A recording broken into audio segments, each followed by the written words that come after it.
Bismillahirrahmanirrahim. Wa mimma yajibu aidon ayyulama anna lahu haudon. Dari sebagian yang wajib diketahui juga adalah sesungguhnya bagi Nabi Muhammad sallallahu alaihi wasallam ada telaga. Halaman 78 penjelasan. 1. Wajib di sini sebagai anjuran, bukan wajib ain atau wajib kifayah. Maka yang tidak percaya dan tidak mengiktikadkan adanya telaga, bahwa Nabi itu punya telaga, itu tidak kufur ya. Jadi wajib di sini mah bukan wajib aini ya, anjuran aja ini mah, bahwa kita dianjurkan untuk percaya bahwa Kangjeng Nabi itu punya telaga. Ya. Telaga itu apa? Telaga itu apa? Danau ya gampangnya ya. Telaga itu danau. Upami sahur orang Tasik naon wa? Danau teh naon? Situnya ya, pami bahasa Sundana situ Banggedit, situ Panjalu, situ danau. Telaga bahasa Indonesianya telaga. Jadi dianjurkan kita percaya bahwa Nabi itu punya telaga, haud. Audukan sapil mubarad wirduna yauman nusuri. Hauduka sopil mubarrod, telagamu ya Rasul, telaga yang airnya sangat bersih. Telaga yang sangat bersih airnya. Mubarrod, selain bersih, dingin. Mubarrod itu, jadi diminumnya enak, airnya dingin gitu ya, adem, sejuk. Hauduka sopil mubarrod gitu ya. Airnya dingin, jernih, kemudian adem gitu, diminum tuh seger gitu ya. Hauduka sopil mubarrod wirduna, kami semua nanti akan datang ke telaga Kangjeng Nabi, wirduna yauman nusur, pada hari nanti kami dibangkitkan atau dikumpulkan di padang mahsyar.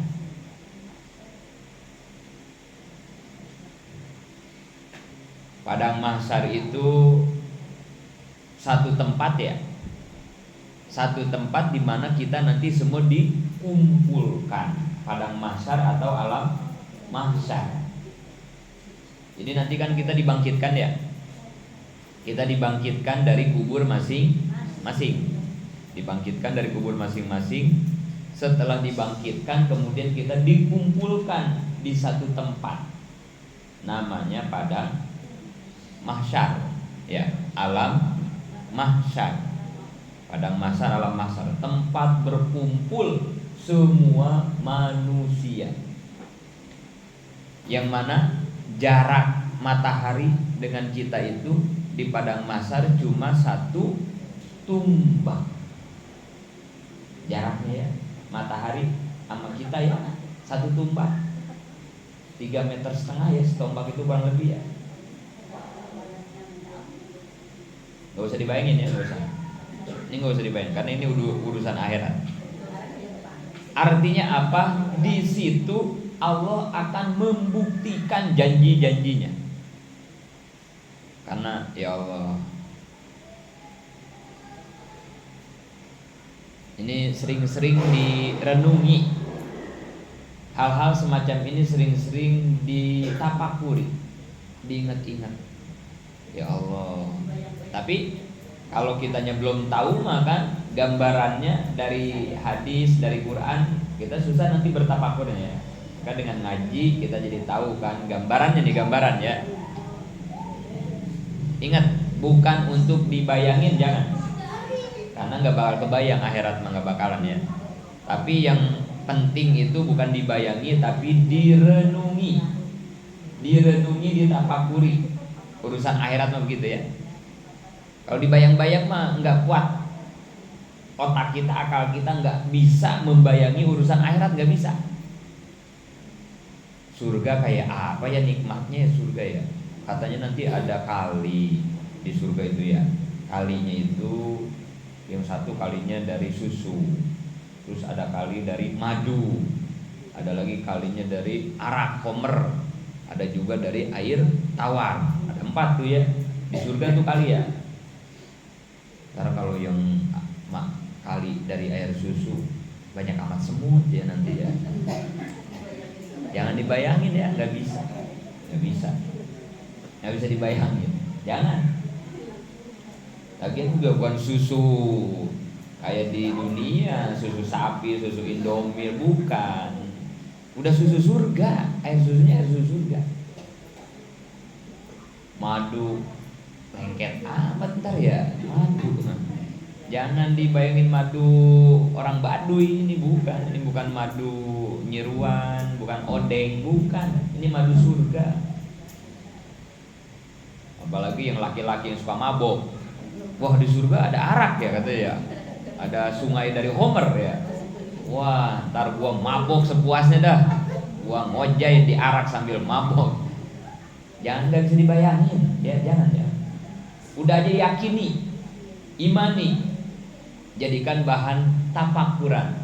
Tafakurannya apa? Nikmat amat ya nanti kalau masuk surga. Udah segitu, sebatas gitu aja. Nikmat amat gitu. Sebatas itu aja ya. Tapi jangan dibayangin, karena nggak bakalan nyampe, nggak bakalan kuat ya. Termasuk siksa kubur, siksa neraka. Ada orang katanya kan ditusuk yang tukang jinah dari kemaluannya sampai ke ujung ubun-ubun. Nggak usah dibayangin ya, jangan dibayangin ya, nggak usah. Orang yang aus dikasih minum, tapi minumnya dari air timah yang dipanaskan. Orang yang lapar dikasih buah di neraka itu ya, buahnya namanya buah jakum yang berduri, kalau dimakan menghancurkan isi perut. Dan nggak usah dibayangin ya. Udah aja tafakuri, renungi, jiwai betapa pedihnya siksa api neraka, gitu aja udah. Nah kalau dibayangin jadi nggak hayal ya, kacau. Alam mahsyar, matahari 3,5 meter. Kita dibayangin aja, matahari dekat amat ya. Nggak usah, nggak kebayang ya, nggak kebayang. Matahari gede apa kecil? Ini matahari yang kita lihat nih sekarang tuh ya, gede apa kecil? Kita mah ngelihatnya kecil ya. Ya Allah, padahal ya matahari sama bumi gedean mana? Nggak tahu saya juga. Nggak tahu ukuran bumi, saya nggak tahu ukuran matahari, nggak tahu. Ini bumi aja, bumi nih yang kita injak nih sekarang, yang kita diami. Emang keukur sama ibu-ibu? Agak. Baru nyampe mana sih kita di bumi ya? Baru nyampe mana? Nyampe Bandung, nyampe Padang, nyampe mana kan itu ya? Apa udah nyampe Amerika? Nyampe kan enggak kan? Nggak ada yang tahu ukuran bumi juga ya, apalagi matahari. Ya pokoknya mau nggak kebayang aja udahlah gitu ya. Hanya jadikan tafakuran buat kita di dunia aja. Matahari yang jaraknya berapa meter itu? Jutaan ya, miliaran ya. Planet bumi sama matahari itu miliaran ya, miliaran kilometer. Jam 12 siang, apa sanggup kita berdiri di situ tuh? Jam 12 siang lagi panas-panasnya ya, berdiri kita tuh di situ ya. Jangan lama-lama lah, setengah hari aja. Lama gitu mah. Panas nggak kuat ya Allah, panas ya. Mau naik aja nggak kuat, mau kepanasan di belakang. Iya, untung ada spanduk jadi kata lu panas ya Maya. Sini aja sambil duduk kita nggak kuat kepanasan. Maksudnya di sini aja kita kepanasan nggak kuat ya Maya. Paling di luar di situ ya. Apalagi kalau mataharinya 3 meter, ya udah nggak bisa dibayangin ya. Makanya sampai ada orang yang berenang di keringatnya masing-masing. Keringat di dunia segitu doang kepanasannya. Nanti di alam mahsyar mah sampai kita kelelep sama keringat. Keringat itu ngocor jadinya. Ya saking panasnya kan ya. Kalau di dunia mah kan netes gitu doang dikit-dikit keringat kita ya. Ya panasnya segini. Tapi ntar mah di sono ngocor keringat dari setiap sela-sela pori-pori badan kita. Sampai ada orang yang kelelep tenggelam oleh keringatnya sendiri. Sekali lagi, ini pembuktian janji-janji Tuhan. Orang yang amalnya baik di sana nggak ngaruh, matahari mau 3 meter nggak ngaruh. Dia tetap dinaungi, diberikan payung, diteduhi oleh Allah. Orang-orang mah sibuk kepanasan, lari sana lari sini minta dia mah enggak, karena amalnya soleh. Jadi untuk pembuktian itu saja. Tapi kalau orang amalnya jahat, ya Allah ingin membuktikan. Ini buktiku, dulu aku pernah menyampaikan di dunia bahwa orang yang beramal buruk, salah satu siksaan azabku adalah betapa tersiksanya dia ketika berada di alam mahsyar. Kalau udah panas kan selain keringat kita aus. Keringat keluar, cairan tubuh keluar. Terus semakin keluar, nanti semakin haus. Kalau nggak minum-minum namanya apa? Dehidrasi. Kekurangan lemah kita kan. Artinya orang kalau kepanasan, kecapean, keluar keringat, satu doang yang dicari, air minum. Neduh kemudian mencari air minum. Ada orang yang kepanasan, kehausan, nyari warung Padang makan, ada nggak? Nggak mau kita makannya juga ya. Lagi kehausan ditawarin duren 10 biji mau? Enggak. Tapi kalau air, kasarnya itu air dari solokan, kalau lagi haus mah ya nggak ada urusannya. Saking kita butuhnya air. Allah nanti di alam mahsyar ketika orang kepanasan, kehausan, siapa yang dicari? Air. Dan yang punya air saat itu hanya Nabi kita, Nabi Muhammad Sallallahu Alaihi Wasallam, dengan air telaganya, Telaga Kausar. Wirduna yauman nusur, kita semua akan berbondong-bondong lari menuju telaganya Kangjeng Nabi, minta syafaat dan meminta air minum telaga Kangjeng Nabi. Gak butuh makanan hari itu di alam mahsyar, yang kita butuhkan air. Maka Allah pun memberikan Kangjeng Nabi telaga, danau, situ yang isinya adalah air. Dalam hadis dikatakan sekali kita minum air telaga Kangjeng Nabi, selama-lamanya kita tidak akan merasakan kehausan. Di pinggir telaga Kangjeng Nabi itu disiapkan gelas-gelas. Kita tinggal datang nyendok, gak usah antri. Telaganya bukan kayak situ Panjalu kecil, telaga yang tidak ada ujungnya. Tapi segede itu telaga Nabi, sebanyak itu air telaga Nabi, sekali minum tidak akan ada haus. Berarti orang cukup 1 kali minum, gak usah bolak-balik lagi. Tapi segitu adanya, segitu dahsyatnya, segitu hebatnya telaga Nabi. Kalau emang kita gak bakal kebagian, mah gak bakal kebagian. Kalau emang Nabi gak ngaku kita umatnya, mah udah ngedeketin dia gak bisa. Ya Rasulullah wal habibul ladzi turja syafa'atu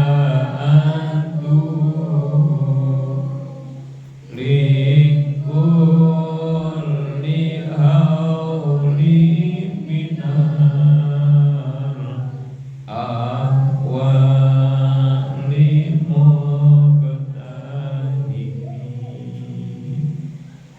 wal habib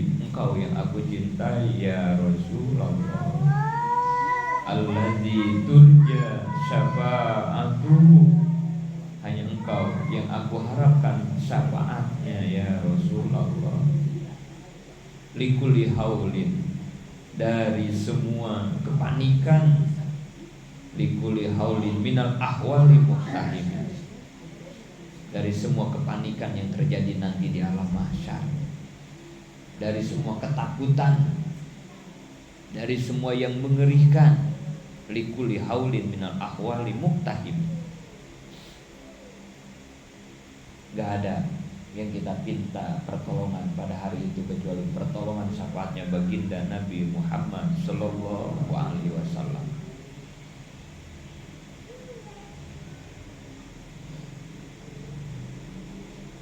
Perjuangkan Kangjeng Nabi, bela agama Nabi, dukung semua perintah-perintah Kangjeng Nabi, tumbuhkan rasa mahabbah cinta kita setinggi-tingginya kepada Nabi.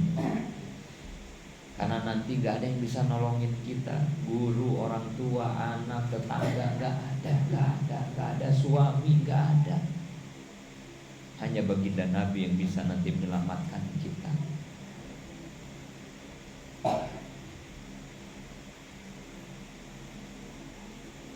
Jangan ragu, jangan pelit, jangan sayang untuk Nabi. Apapun kalau untuk Nabi, berikan, korbankan, perjuangkan. Jangankan harta, tenaga, pikiran, nyawa sekalipun, kalau memang untuk Nabi, berikan. Tidak ada bandingannya dengan pertolongan syafaat Nabi nanti, dengan apa yang kita miliki hari ini di dunia. Ini ngaji, emang apa sih ngaji? Ngapain sih kita capek-capek ngaji? Kan salah satu tujuan dari ngaji itu menghidup agama Allah, menghidup ilmu Kangjeng Nabi yang sudah diberikan oleh Nabi kepada sahabat, kepada ulama, kepada guru-guru. Kita begini itu kan melestarikan agama dan ilmu Allah. Ini teh bukti cinta kita ke Nabi. Nabi yang nyuruh ini. Tolabul ilmi faridotun ala kulli muslimin wal muslimat. Kata Nabi, ngaji itu wajib. Mau muslim laki-laki, mau muslim perempuan. Belain nama kita. Emang kita ngaji mau ngapain sih? Lagi ngebela Nabi, lagi ngebela agama Allah, lagi menghidup agama di kampung kita. Niatin seperti itu. Biar ngaji kita ini menjadi bukti bahwa kita memang cinta, mahabbah kepada Nabi, dan kita ingin diaku oleh Nabi sebagai umatnya, sebagai pejuang agamanya. Sejam 2 jam kita ngaji, tapi di hadapan Allah, di hadapan Nabi, nanti waktu kita berharga. Jangan salah niat kita ngaji. Jangan ada niat lain kita ngaji untuk Allah dan untuk Rasulullah.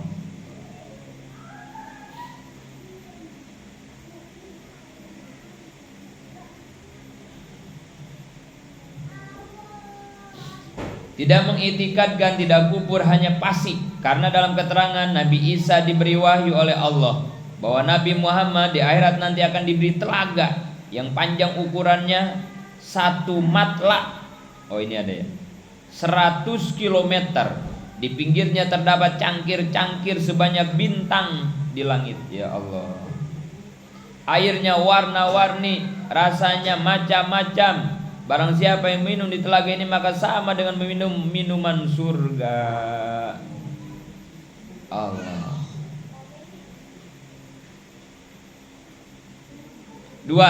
Haud, artinya telaga, tapi ini bukan telaga Kausar dan tempatnya sebelum Sirat. Oh beda ya, ada telaga Kausar, ada telaga Haud yang Nabi ini berarti.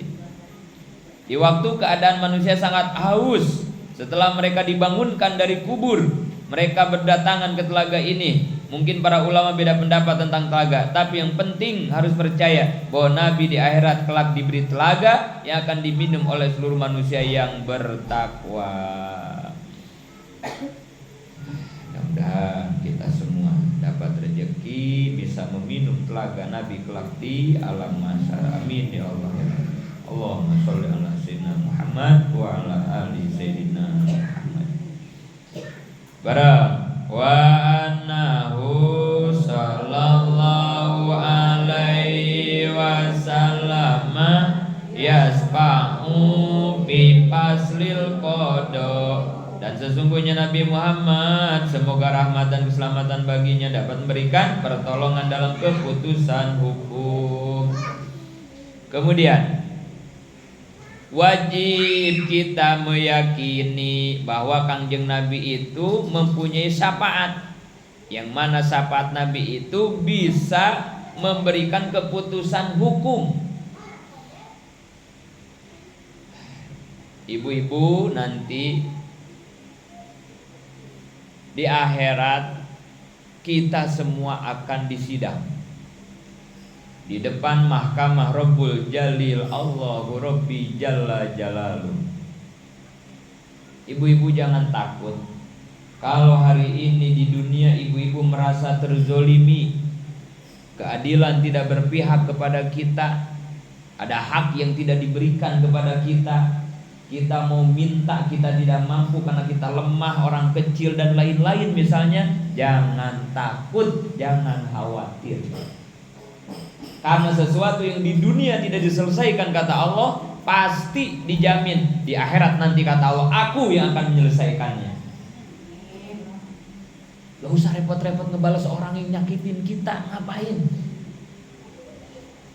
Tetangga julid banget, ipar jahat banget, mertua galak banget, antepin. Ngapain? Sibuk-sibuk. Kita mikirin gimana ya caranya ngebalas, gimana? Capek. Walaupun kita balas, walaupun kita dendam, apakah akan sesuai apa yang kita rasakan dengan dendam yang akan kita berikan? Enggak mungkin. Enggak mungkin. Maka daripada begitu, capek-capek, rugi-rugi, udah biarin. Orang mau jahat, orang mau zolim, orang mau fitnah ke kita, biarin aja. Pakai jurusnya apa? Mohonnya masih ingat gak jurus dari Abi? Jangan sampai lupa ini jurus, karena nggak punya jurus kita nggak bisa berantem nanti. Jurusnya jurus boam. Apa boam? Nah, doa amat. Udah gitu aja. Emang gue pikirin ngaji salah kagak ngaji diomongin kan itu ya, bodoh amat ya. Ikutin omongan lu mah gue kagak ada benernya. Berangkat aja mone. Bodoh amat mone. Abi diam salah, abi keluar mulu ge diomongin, bodoh amat. Ting abi ngelakuin perintah Allah aja udah kan itu ya. Karena ngedengerin orang gak ada benernya, capek. Kerja salah, kagak kerja apa lagi kan itu. Salah mulu kita di hadapan mata orang lain, itu salah mulu. Udah bodoh amat lah. Apa ceritanya? Anak sama bapak naik keledai, ngelewat ke satu kampung, diomongin sama orang kampung, dasar bapak sama anak gak tahu diri, gak ada pri kehewanan. Keledai kecil ditaikin berdua, berat, kasihan. Itu kata orang kampung. Ya udah nak, lu yang naik, lu mah entengan badannya, bapak yang nuntun. Lewat lagi di satu kampung, diomongin lagi, anak gak punya akhlak, bapak suruh nuntun dia enak-enakan naik keledai. Wah, nah lu turun nuntun, gua yang naik. Bapaknya naik, anaknya nuntun. Lewat kampung lagi, dia omongin, bapak nggak tahu, nggak kasihan sama anak. Anak disiksa, suruh nuntun, dia tua bangka. Duduk di atas keledai enak-enakan. Aduh, nah berarti kita turun berdua, kita tuntun ini keledai. Lewat lagi kampung, diomongin lagi, dasar orang gak tahu diuntung, gak bisa bersyukur, dikasih kendaraan kagak ditaikin. Capek mau nek. Ngedengerin omongan orang mah gak ada bener-benernya. Ya Allah, Allah, Allah. Udah pakai jurus boam aja mau nek, jurus pamungkas, bodoh amat. Gua yang punya keledai, gua yang naikin, gua yang mempanin. Apa urusannya sama lu? Ngerugiin lu kagak kan? Kebo gua yang ada. Yang mana ya? Tapi nanti kalau udah dijual bagi abi ya komisi. Emang sih kebo maone emang ya, maone yang ngurusin. Tapi kalau udah dijual mah komisi, komicong. Uang dengar maone. Nah capek maone ngedengerin omongan orang. Allah Akbar. Ya.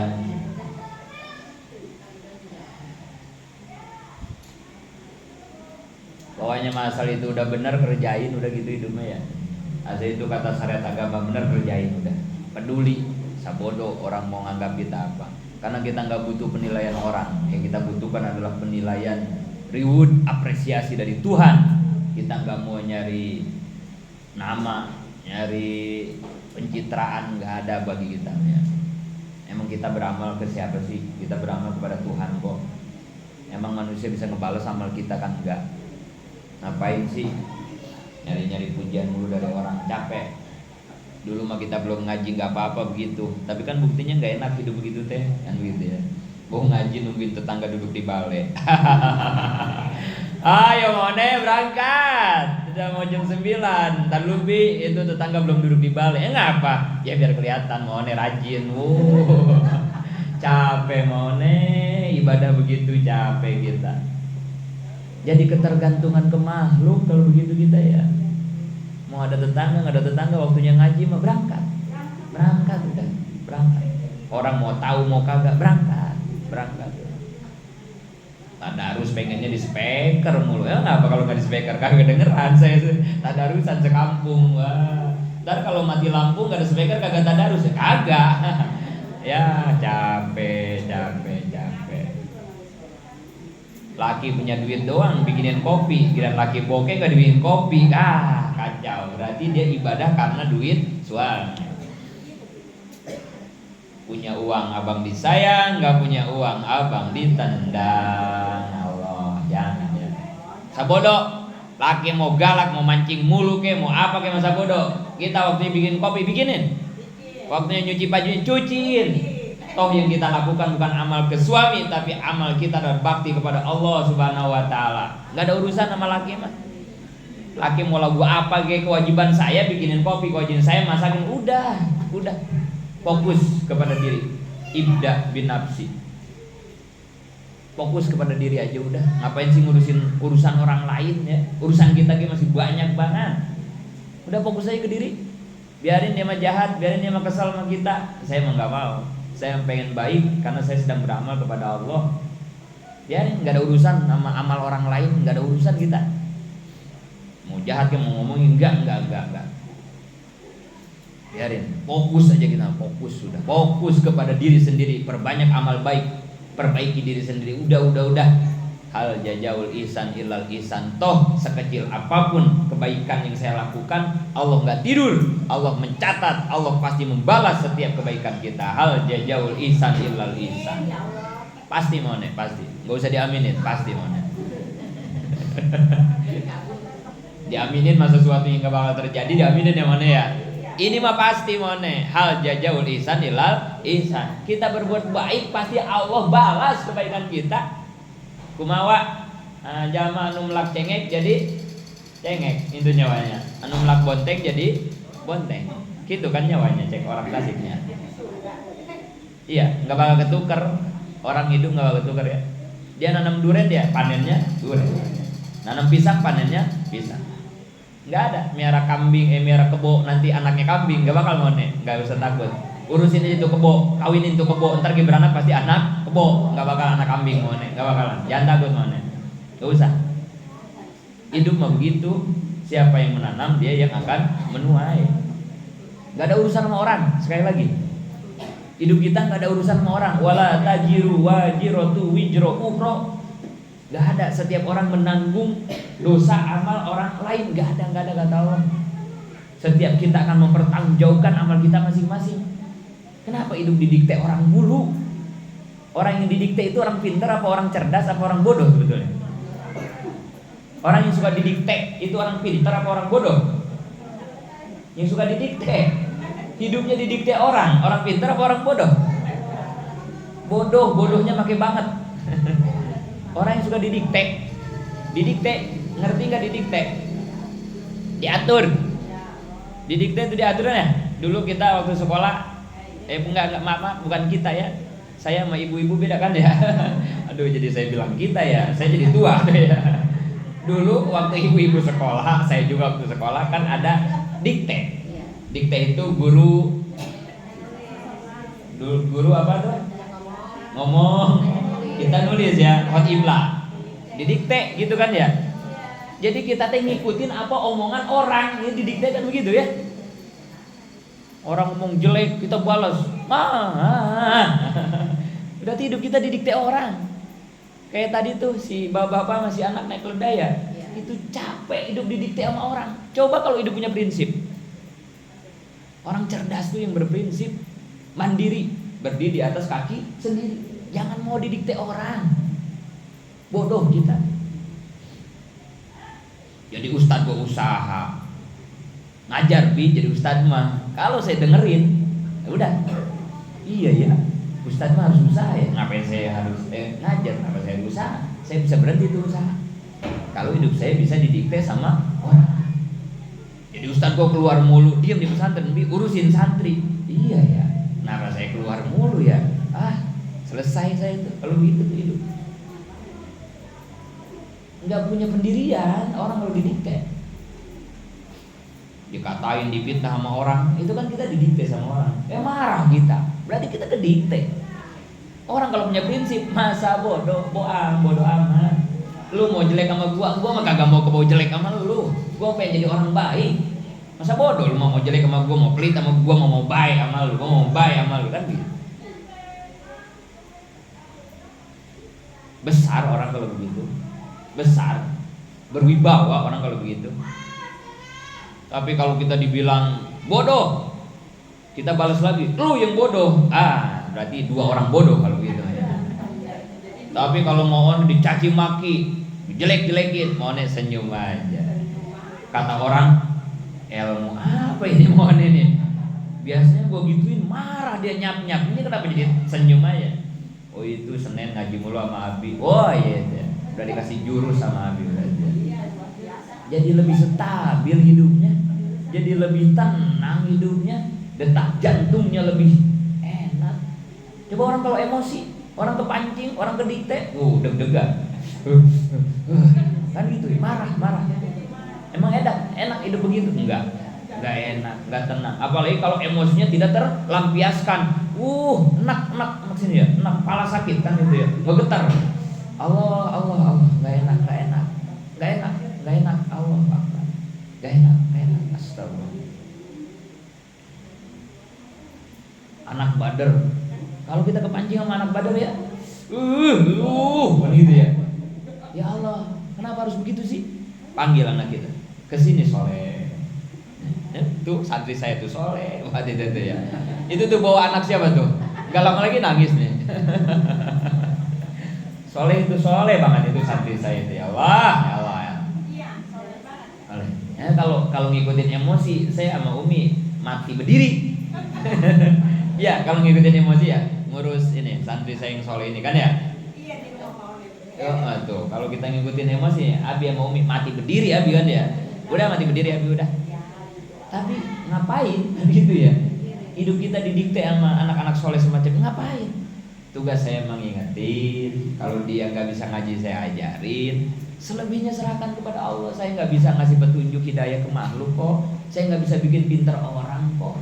La haula wala quwata illa billah, hasbunallahu wa ni'mal wakil, ni'mal maula wa ni'mal. Semuanya punya Allah, kita bisa apa? Semua yang Allah berikan kepada kita ladang, kesempatan. Gitu doang. Ladang apa? Ladang amal. Kesempatan apa? Kesempatan beramal. Gitu doang. Kata Allah, mau nggak nih Bi dikasih amal? Apa ya Allah amalnya? Lu sabar ngurusin santri model begini. Gitu kata Allah. Kalau lu mau hadiahnya nih, gua kasih tanah wakaf dengan gampang. Kemarin gua kasih lu sapi. Tahun depan kalau tambah sabar bisa tanahnya meluas, sapinya tambah banyak. Mau nggak Bi? Gitu kata Allah. Mau ya Allah, datengin santri-santri soleh ke sini ya Allah. Gitu. Gitu Allah gitu doang ke kita. Ngasih peluang, kesempatan. Mau gak nih? Kata Allah, gua kasih suami nih bangkawara gitu kata Allah. Mancing mulu, tidur mulu, kagak mau kerja. Kerjanya minta kopi doang, gak mau gawe, enggak gitu kata Allah. Mau gak? Gitu kata Allah. Kalau mau entar hadiah gua siapin buat lu Pak, para istri-istri sabar gitu. Gitu doang.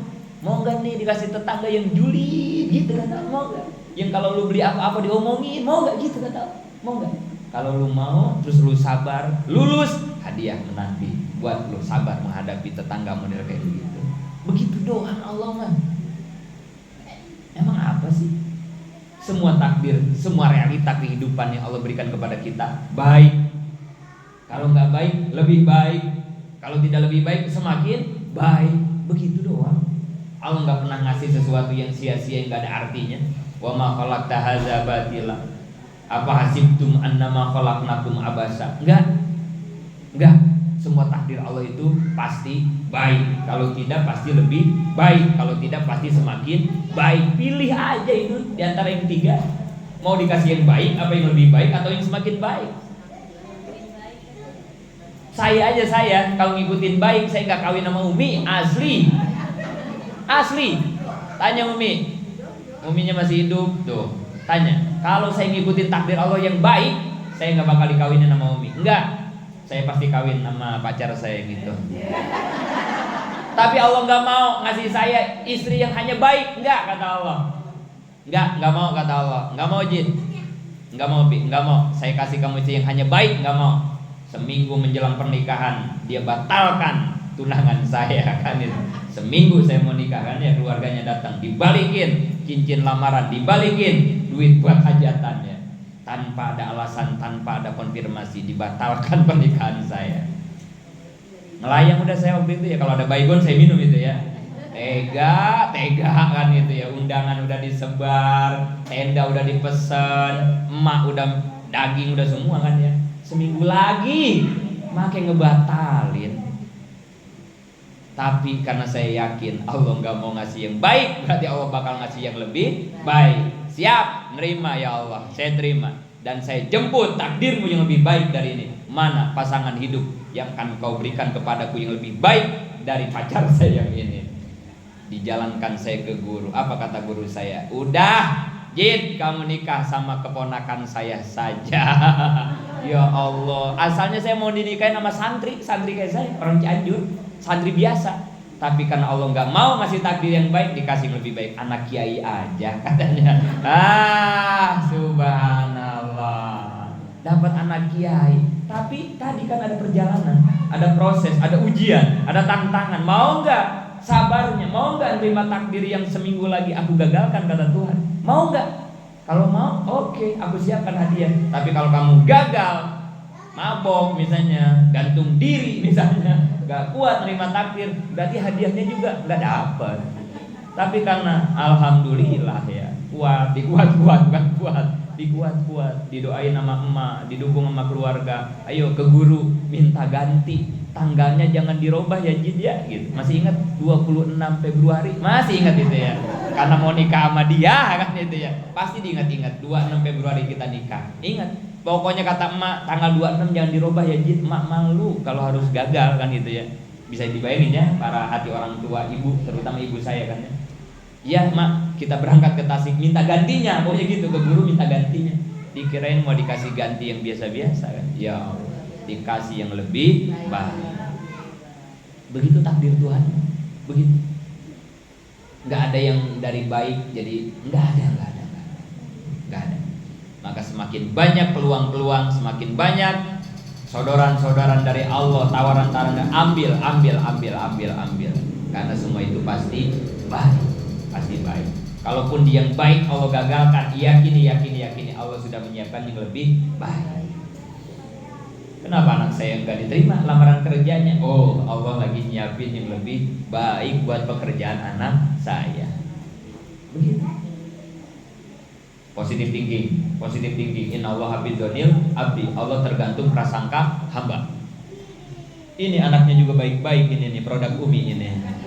Soleha semuanya, anak abdi Allah.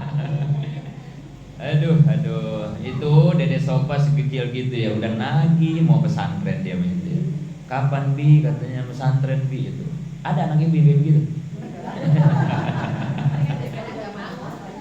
Yang ada kagak mau Bi.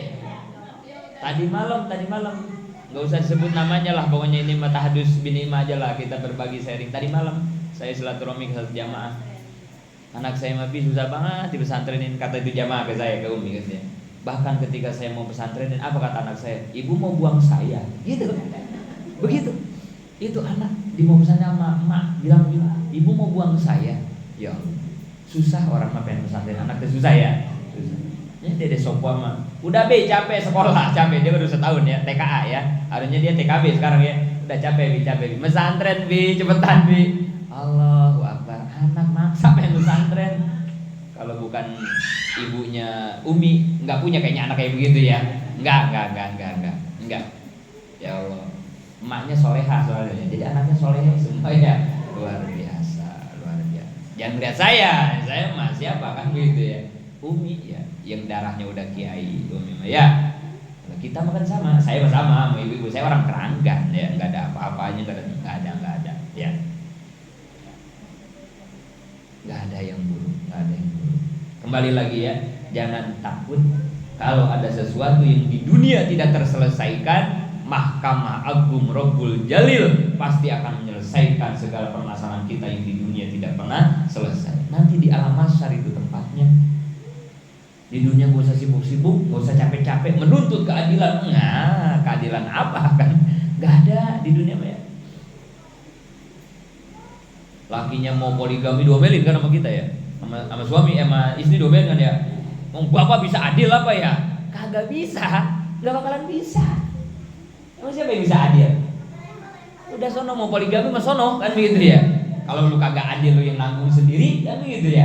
Bahasa kita ya. Kalaupun kita paksain suami adil nggak bakalan bisa. Emang dunia tempat keadilan? Bukan.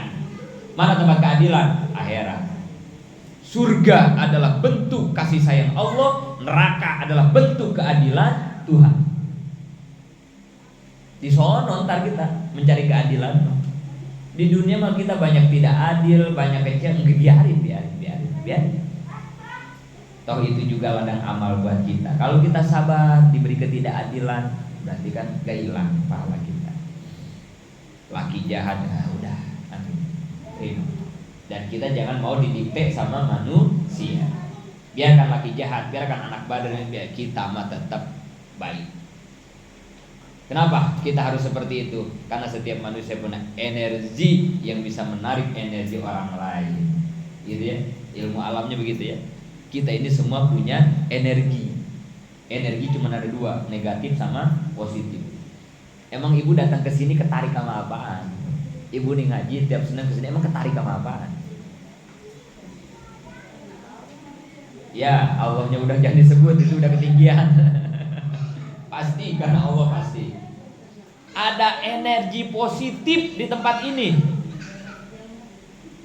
Ada energi positif di tempat ini, ibu-ibu. Kenapa besok kita mau ke Pamijahan? Kenapa besok kita? Emang dekat Pamijahan, emang dekat?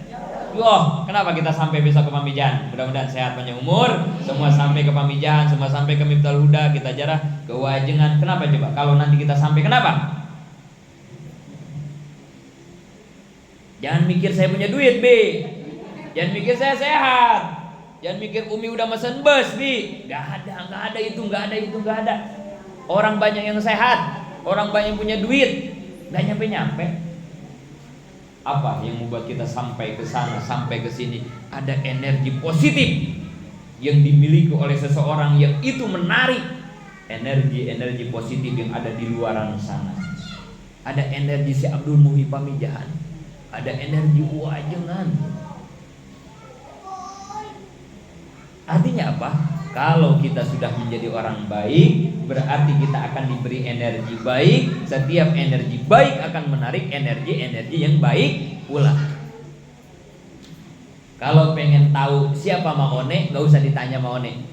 Kesinggung Maone. Maone itu orangnya gimana ya? Kesinggung, gak usah ditanya. Kata Nabi gimana? Supaya kita tahu kepribadian akhlak seseorang, lihat saja temannya. Gitu kan? Kalau kita pengen tahu seseorang, gak usah nanya orangnya, kesinggung. Lihat saja dengan siapa dia bergaulnya.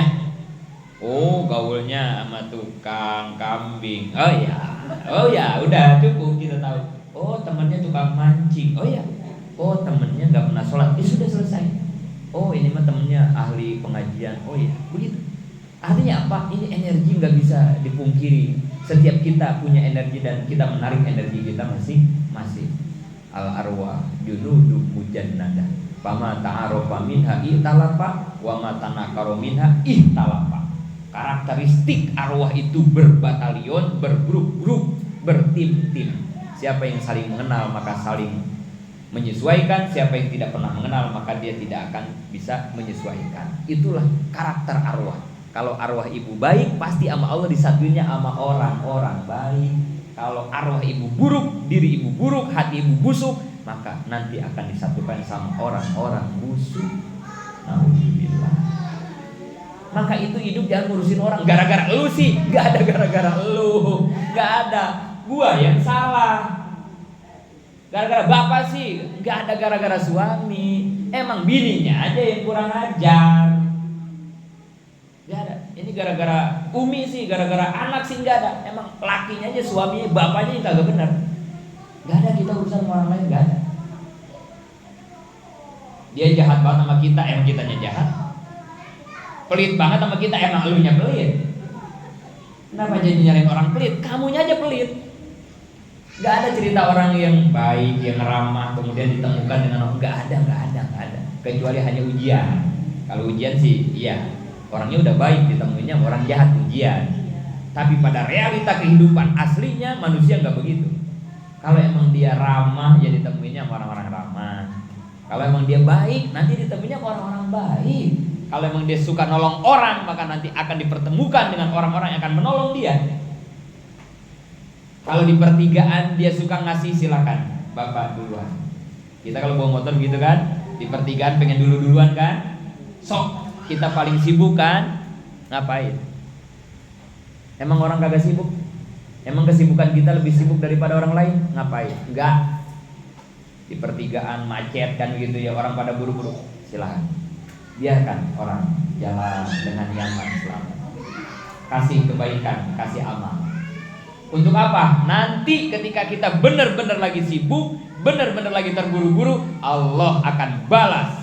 Allah akan berikan orang-orang yang selalu ngasih jalan buat kita. Duluan. Gak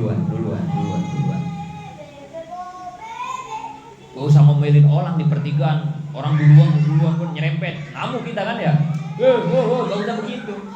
Emang kitanya aja kagak sabaran. Coba kalau kita sabaran ngalah, kita bakal tabrakan enggak? Enggak. Jadi kalau tabrakan gak usah nyalahin orang, gak usah. Kitanya aja kagak sabaran. Orang dari rumahnya habis berantem sama bini, di jalan murah-maring kan gitu ya. Ya sudah, wassalam kalau udah begitu mah ya. Tapi kalau dari mulai berangkatnya tenang, kendali emosinya, terus di perjalanan juga enak, selamat lancar gitu. Jadi nggak usah ngurusin orang, hidupnya fokus aja urusin diri sendiri. Nggak usah nyalahin orang, salahin mah diri sendiri. Itu prinsip hidup kalau pengen tenang. Udah capek kita hidup pakai gaya yang kemarin. Udah ngaji sekarang rubah mindsetnya, rubah gaya, semua rubah. Karena kita pengen hidup lebih baik, gak mau gini-gini mulu. Lambung kerasa mulu, soalnya kalau nggak dirubah ini. Dikit-dikit sakit kepala, dikit-dikit masuk rumah sakit, kan gitu ya. Gak mau, capek, habis duit, boleh capek-capek, sodako ke dokter lagi ya. Mendingan gini pakai jalan-jalan ke puncak sama keluarga ya, punya duit mah ya, dipakai umroh ya, daripada dikasihin ke dokter lagi. Gara-gara apa itu? Gara-gara nggak bisa memanage hati, nggak bisa ngerubah mindset cara berpikir, kebanyakan nyalahin orang mulu, kebanyakan berharap dan menuntut kepada orang mulu. Kapan mau mandiri, hidup di atas kaki sendiri mau kapan? Umur udah tua kan begitu ya, sampai mati begitu mulu kan gitu ya, capek. Udah, jurus boam segera lakukan dan praktekkan. Bodo amat mone. Jam berapa mone? Jam 10 mone. Pas. Apa mone? Berarti besok mana nih? Wa anahu itu ya. Wa anahu sallallahu alaihi wasallam yasba'u fi faslil qada. Itu masih kita lagi. Mudah-mudahan. Amin ya.